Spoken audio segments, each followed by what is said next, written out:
Halo semuanya, selamat datang di podcast Teman Nugas bersama aku, Elisa Aulia, yang akan menemani kalian dimanapun kalian berada. Nah, jadi di episode kali ini, episode perdana ini, aku mau ngebahas tentang relationship. Tapi dengan kacamata yang berbeda gitu ya. Jadi dari sudut pandang yang berbeda. Kalau biasanya podcast lain itu ngebahas relationship dari segi kayak permasalahan-permasalahan yang biasanya dihadapi anak muda ketika menjalin sebuah hubungan gitu ya. Nah, kalau aku di sini aku akan ngebahas dari segi tradisinya mungkin ya. Karena pada pembahasan kali ini kita akan belajar sama-sama terkait hitungan weton. Mungkin beberapa dari kalian masih asing gitu ya terkait istilah weton ini. Karena weton sendiri bukan identik sih, seperti weton ini adalah istilah yang biasanya digunakan oleh masyarakat Jawa untuk menyebutkan hari di mana seseorang itu lahir. Jadi kalau misalnya kita seringkali mengenal hari-hari dalam satu minggu itu kan ada 7 ya. Ada Minggu, Senin, Selasa, Rabu, Kamis, Jumat, sama Sabtu gitu. Sementara kalau orang-orang Jawa itu mereka mengenal dalam satu minggu itu cuma ada 5 hari teman-teman ya. Jadi 5 hari itu pertama ada Pahing, lalu ada Pon, ada Wage, ada Kliwon, dan ada Legi gitu. Mungkin yang paling familiar di telinga masyarakat itu Kliwon ya, karena Kliwon itu sering dipasangkan dengan Jumat, kayak malam Jumat Kliwon yang dikenal sebagai malam yang mistis gitu buat masyarakat. Cuma sebenarnya selain Kliwon ya ada banyak lagi yang lainnya, kayak Pahing Pon yang sudah aku sebutin tadi gitu. Nah, hari-hari itu biasanya disebut dengan pasaran gitu ya. Jadi ketika seseorang itu lahir, biasanya dia udah memiliki hari biasa sama hari pasarannya. Kayak misal si A lahir hari Minggu Legi gitu, atau si B lahir hari Rabu Pahing, kayak gitu. Pasti setiap orang itu ada. Coba kalau kalian kepo gitu ya apa hari pasaran kalian bisa cek di akte kelahiran kalian. Biasanya itu ada keterangannya gitu, hari yang biasa sama hari pasarannya gitu. Misalnya di akte kelahiran sih ada gitu ya. Bagi masyarakat Jawa gitu ya, sebelum melakukan atau melangsungkan sebuah acara-acara tertentu, biasanya mereka akan melakukan perhitungan weton ini. Untuk sistematika gimana cara perhitungan wetonnya itu juga bermacam-macam gitu ya, tergantung tujuannya itu untuk apa. Jadi perhitungan weton ini diperuntukkan untuk beragam acara. Misalnya diantaranya ada untuk acara hitanan, acara bangun rumah, acara pindah rumah, atau bahkan acara pernikahan. Tapi untuk sistematika perhitungannya, nanti kita akan bahas lebih lanjut bersama seorang narasumber. Karena sebenarnya aku sudah sempat mewawancara seseorang yang menurutku beliau cukup memahami terkait hitung-hitungan weton. Karena ya menurut masyarakat sekitar, beliau ini termasuk orang yang seringkali menerapkan tradisi-tradisi Jawa atau kejawen gitu ya dalam kehidupan sehari-hari. Namun karena ada keterbatasan, baik keterbatasan waktu dan ruang gitu ya, jadi proses wawancaranya ini sudah aku lakukan sebelumnya. Jadi nanti aku akan menampilkan beberapa cuplikan audio wawancara aku bersama beliau gitu ya. Jadi narasumber kita kali ini bernama Bapak Soeharto. Usianya 66 tahun, beliau tinggal di Kelurahan Benje, Kecamatan Pesantren, Kota Kediri. Beliau mengaku ketika saya wawancara gitu ya, bahwa beliau telah tertarik belajar ilmu-ilmu kejawen itu sejak masih muda, tepatnya tahun 80-an lah. Nah, beliau belajar ilmu-ilmu tersebut dari seorang guru, cuman nggak disebutkan secara detail gitu ya siapa gurunya atau orang mana, itu nggak disebutkan secara detail oleh beliau gitu. Dan setelah beliau merasa cukup memperoleh ilmu-ilmu terkait tradisi weton ini, kemudian beliau memutuskan untuk berkeluarga dan memiliki keturunan gitu ya. Ternyata sikap beliau terhadap anak-anaknya ini juga bukan yang kayak strict banget gitu ya, yang kayak memaksa anak-anaknya untuk belajar hitung-hitungan weton, itu enggak. Beliau mengaku kalau ya intinya beliau tidak memaksakan anak-anaknya untuk belajar perhitungan weton ini. Cuman beliau memang memperkenalkan bagaimana cara-cara perhitungan weton ini. Bahkan bukan hanya perhitungan weton ya, khususnya ya tradisi-tradisi Jawa yang memang sudah ada sejak leluhur-leluhur kita gitu. Nah, ini gini, sebetulnya orang itu belajar itu kalau tidak punya minat, Mbak, itu tidak bisa. Iya benar. Benar, Pak? Tidak punya hati minat, ingin belajar tidak bisa. Sehingga sedikit-sedikit saya kasih tahu kalau hari dan pasaran itu kasih. Nah, jadi dari situ kita tahu ya bahwa beliau itu memang tidak memaksakan sebuah ajaran atau tradisi Jawa itu kepada anak-anaknya. Karena memang menurut beliau ketika belajar khususnya ilmu-ilmu kejawen ini ada beberapa hal yang harus dan tidak harus dilakukan. Itu katanya orang tua. Satu, tidak punya istilahnya wadah dan usia belum mencukupi, itu bisa stres, Mbak. Itu ilmu Jawa loh itu. Iya. Sebab apa? Prihatinnya atau tirakatnya lebih besar ini. Jadi tidak mata-mata hanya sekolah gini, tidak. Prihatinnya lebih besar, Mbak. Kalau hari bulan Suro, Mbak, itu hampir 1 bulan penuh.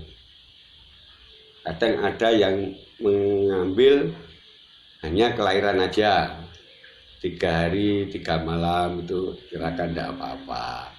Dan itu melepas dari makanan yang dirasakan seperti manis, pedas, asin, itu lepas, tidak makan. Kalau makan nasi ya nasi, tawar. Kalau minum kopi juga kopi tidak pakai gula gitu, makanannya gitu. Dan ditambah kalau mau puasa kelahiran hanya 35 hari sekali, hanya kelahiran. Kalau orang Jawa 1 hari 1 malam, menginjak nanti sore jam 5 itu makan, besok makan lagi jam 5 sore. Minum juga gitu, sama saja. Rokok tidak bisa, tidak boleh. Nah, dari sini kita sudah tahu ya bahwa apabila seseorang memutuskan untuk mulai belajar tentang tradisi-tradisi kejawen itu ada beberapa hal yang harus dilakukan. Di antaranya seperti melakukan beberapa puasa seperti yang tadi sudah disebutkan ya. Puasa weton, puasa suro dengan beberapa ketentuan tertentu gitu. Untuk sistematika atau tata cara menghitung weton dalam pernikahan ini akan dijelaskan lebih lanjut oleh Bapak Soeharto. weton untuk nikah itu seperti Minggu, Senin, Selasa, Rabu, Kamis, Jumat. Nah itu saya kasih tahu. Kalau Minggu itu pasaran 5, Senin 4, Selasa 3, Rabu 7, Kamis 8, Jumat 6, Sabtu 9. Itu hari ya. Nah setelah itu menginjak ke pasaran. Pon, Wage, Kliwon, Legi, Pahing. Pon 7, Wage 4, Kliwon 8, Legi 5, Pahing 9. Dari calon kemanten istri itu jumlahnya berapa? Seperti contoh tadi, seandainya Kemis Pahing itu 17, ya lah. Nanti yang laki-laki itu Rebu Kliwon, nah 15 sama 17 32 nanti dicarikan hari untuk pernikahan. Nah nyari harinya itu gimana? Ya kalau bisa diambil dari satu-satu, seperti Kemis Pahing sama Rebu Kliwon tadi diambil aja. Kemisnya diambil Kemis 8, Kliwon 8, 16 ditambah lagi berapa itu? Keduanya tadi 32 ya 32 sama 16. Iya, 32 sama 16 43 ini dibagi 3. Bisa enggak? Nanti ada sisa berapa, kan gitu. Kenapa harus dibagi 3? Nah, ini dijodohkan, dibagi 3 nanti sisa berapa itu untuk pernikahan. Kalau bisa dibagi ada sisa 2 itu untuk pernikahan. Nah, kalau tidak bisa dibagi 3, ini sisanya hanya 1, dicarikan lagi 2, 32 terus dicarikan yang sama bisa jadi menjadi apa itu dibagi 3 hanya bisa sisa 2 itu. Dibagi 3 harus sisa 2. Gitu. Dijadikan satu-satu.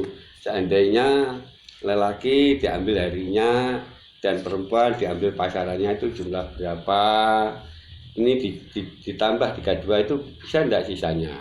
Nah, lantas dicarikan, kalau enggak bisa dicarikan yang satu diambil laki-laki diambil pasaran, ini perempuan diambil harinya. Nah ini bisa enggak lah gitu. Nanti kalau tidak bisa dicarikan lagi hari yang pokoknya dicocokkan sampai nemu yang pas gitu ya Pak ya. Harinya. Nah, oke, mungkin beberapa dari kalian masih agak bingung ya terkait gimana cara ngitung weton dalam pernikahan. Jadi di sini aku akan mencoba menjelaskan kembali terkait tata cara perhitungan weton dalam pernikahan ya. Jadi yang pertama yang harus kita tahu itu tentang neptu dari hari-hari dan pasaran yang kita ketahui. Jadi neptu ini adalah bilangan-bilangan yang ada di setiap hari dan pasaran yang kita ketahui. Seperti yang tadi sudah sempat disinggung oleh Pak Soeharto ya, bahwa seperti hari Minggu ini neptunya 5, hari Senin neptunya 4, hari Selasa neptunya 3, hari Rabu neptunya 7, hari Kamis neptunya 8, hari Jumat neptunya 6, dan hari Sabtu neptunya 9. Sedangkan untuk pasarannya, Legi ini neptunya 5, Pahing neptunya 9, Pon neptunya 7, Wage neptunya 4, dan Kliwon neptunya 8. Untuk asal-usul dari angka-angka ini ketika aku tanyakan kepada Pak Soeharto, beliau juga ternyata nggak mengetahui secara pasti gitu ya dari mana angka-angka ini berasal gitu. Beliau hanya mengatakan bahwa angka-angka ini memang sudah ada sejak dulu gitu. Jadi beliau sendiri juga nggak tahu, ketika beliau belajar ya langsung aja udah ada daftar angka-angka ini gitu. Nah, selanjutnya misalnya tadi kan kita dikasih contoh gitu ya, misalnya untuk menghitung pernikahan seseorang itu kita perlu mengetahui weton dari pihak perempuan dan laki-lakinya. Tadi dicontohkan gitu ya, bahwa untuk weton dari pihak perempuannya itu misalnya adalah Kamis Pahing. Kamis Pahing itu jumlah wetonnya adalah 17 ini hasil dari penjumlahan neptunya Kamis yaitu 8 dan neptunya Pahing yaitu 9. Jadi 9 ditambah 8 jadinya 17. Lalu untuk wetonnya laki-laki ini diambil contoh Rabu Kliwon gitu ya. Jadi Rabu itu kan neptunya 7, Kliwon itu neptunya 8. Jadi 7 tambah 8 adalah 15. Dari sini kita kan dapat dua angka ya, 17 sama 15. Nah, 17 sama 15 ini kemudian dijumlahkan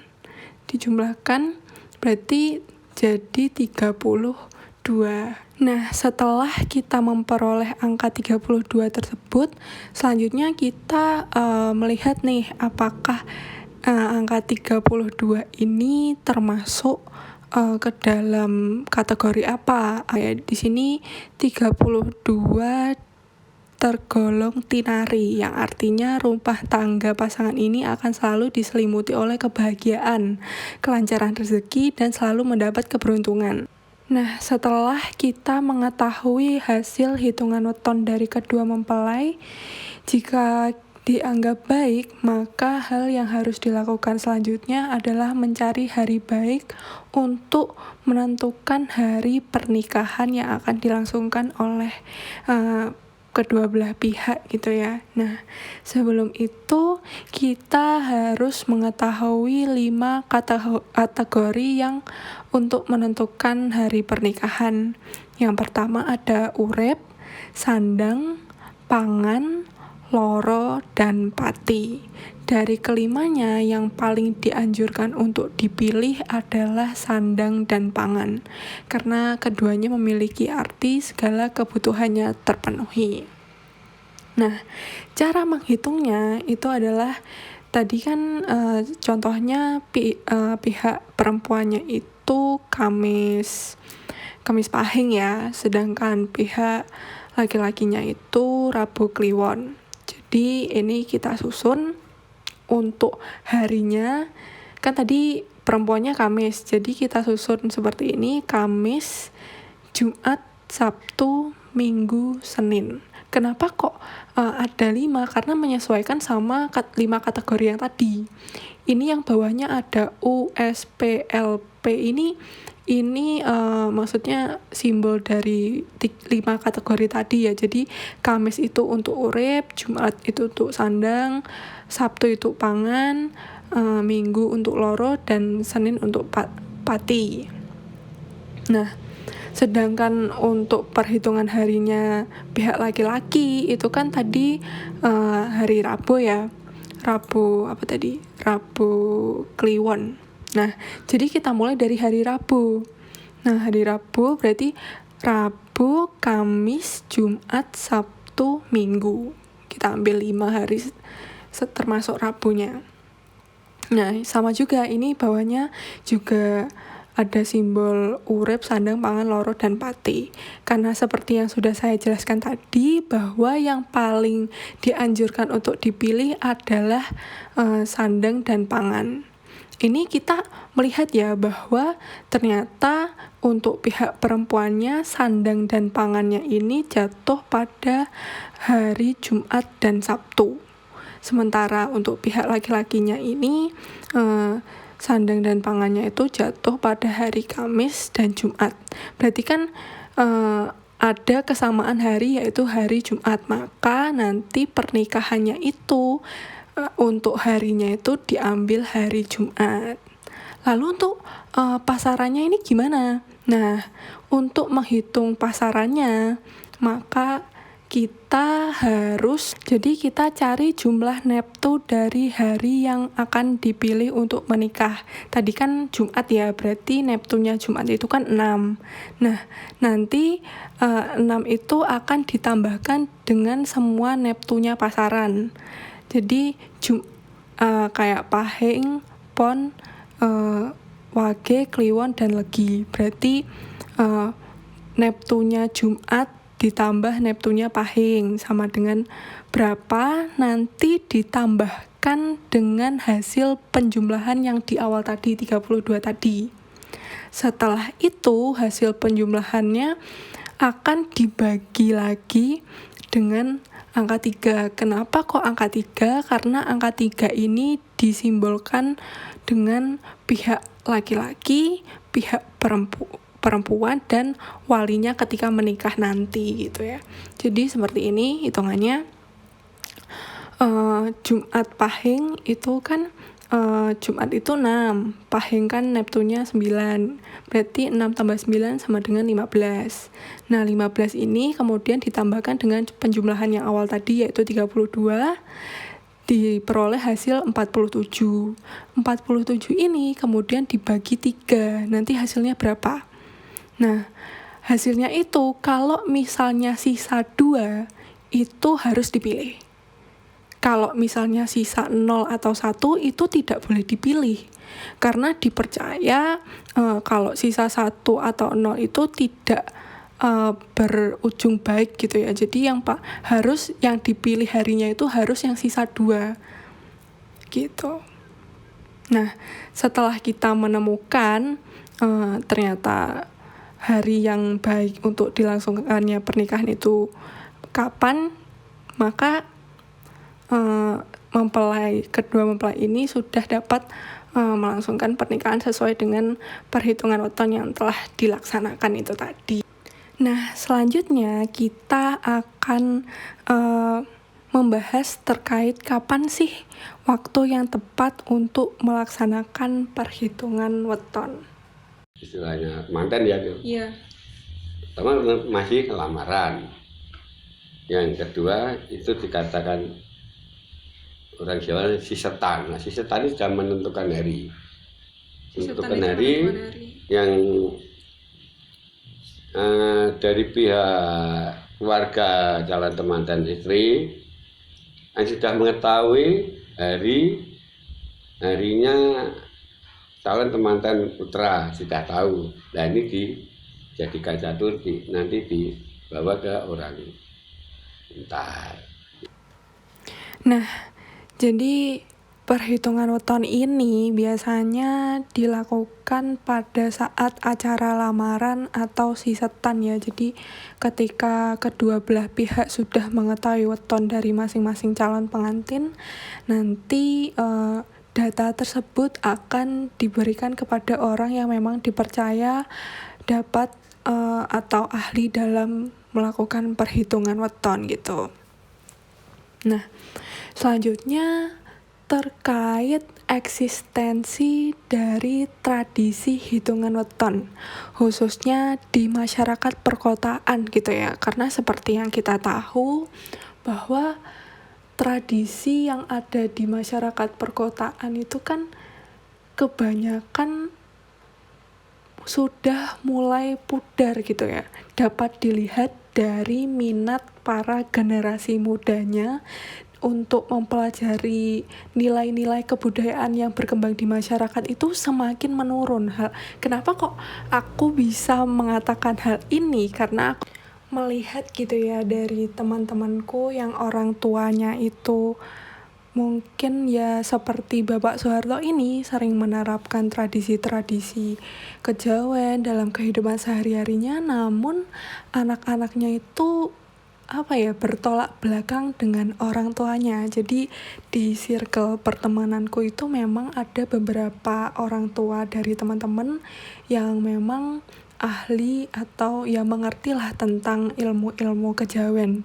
Cuman ketika aku tanya ke teman-temanku, ke anak-anaknya ini, mereka mengaku kalau ya mereka tahu sih, mereka tahu tentang ilmu, maksudnya hanya sekedar tahu terkait beberapa ilmu-ilmu kejawen. Cuman kalau misalnya mereka diminta untuk menerapkan atau mencoba mempraktekkan itu, kebanyakan dari teman-temanku itu masih kayak apa ya, kayak tabu gitu, masih kayak berpikir kalau kenapa sih memandang mereka tuh kebanyakan masih memandang kalau yang hal-hal seperti itu adalah hal yang nggak logis gitu, karena nggak bisa dibuktikan secara ilmiah gitu ya. Jadi mereka merasa kalau hal-hal tersebut tuh nggak bisa dipercaya, makanya mereka kurang berminat dalam mempelajari tradisi-tradisi yang berkembang di masyarakat. Padahal kan kalau misalnya hal ini terus terjadi, maka bukan tidak mungkin tradisi kita yang sudah lama ada ini bisa punah gitu.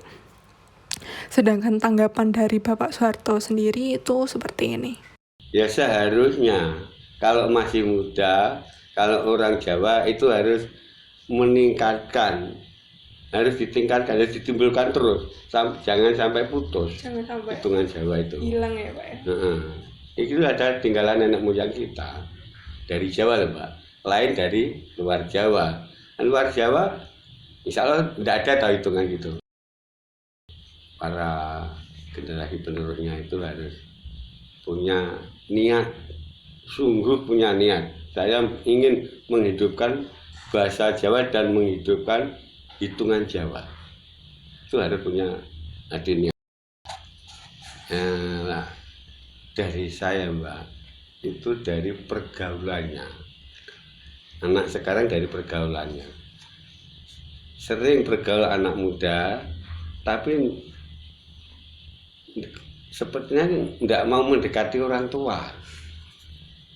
Anak muda kalau sering mendekati orang tua, insya Allah itu orang tua pasti ada keluar mulut yang baik.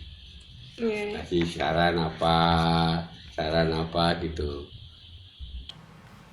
Nah, dari wawancara bersama Bapak Soeharto tadi, kita tahu ya bahwa besar harapan para orang tua kita kepada generasi penerus-penerusnya untuk tetap menjaga tradisi atau kebudayaan yang ada atau yang dipegang oleh setiap suku-sukunya, termasuk suku Jawa gitu ya.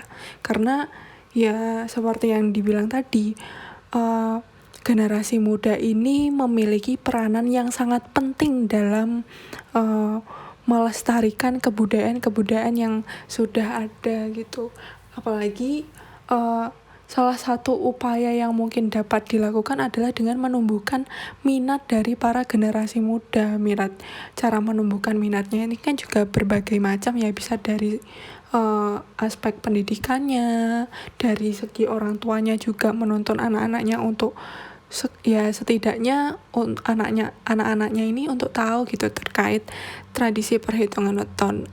Entah nanti akan si generasi mudanya ini akan menerapkan atau tidak, itu kan kembali lagi kepada personalnya masing-masing. Karena balik lagi, ketika seseorang ini sifatnya dipaksa untuk belajar sesuatu kan pasti tidak akan efektif gitu. Jadi ya yang pertama harus diraih adalah minat itu sendiri gitu. Gimana caranya menumbuhkan minat para generasi muda tentang melestarikan tradisi-tradisi atau kebudayaan-kebudayaan yang ada di masyarakat. Salah satunya adalah tradisi hitungan weton.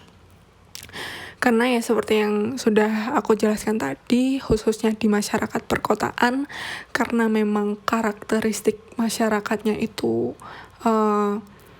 cara berpikirnya itu sudah sangat modern gitu ya. Jadi ketika ada kebudayaan-kebudayaan yang sifatnya tradisional itu, masyarakat perkotaan itu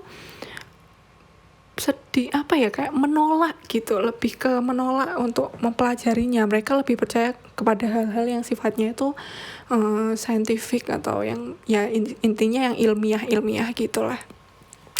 Contohnya seperti orang tua saya pribadi gitu ya. Orang tua saya itu yang nggak terlalu percaya sama hal-hal yang sifatnya kejawen gitu. Sementara kalau nenek kakek saya pada zaman dulu itu mereka masih sangat menerapkan tradisi-tradisi itu. Cuman karena orang tua saya sudah istilahnya udah menolak akan adanya tradisi itu, ya akhirnya dari saya pribadi juga kurang paham terkait tradisi-tradisi itu. Dan ini cukup miris ya, karena siapa lagi yang akan meneruskan tradisi yang kita punya gitu. Nah, mungkin pembahasan podcast kita kali ini cukup menarik ya terkait tradisi dan bagaimana eksistensinya di kalangan masyarakat perkotaan. Kepada teman-teman yang sudah meluangkan waktu untuk mendengarkan podcast Teman Nugas, aku harap kalian dapat memperoleh ilmu-ilmu yang bermanfaat. Sekali lagi terima kasih sudah mendengarkan. Sampai jumpa di Teman Nugas yang lainnya. Have a good day.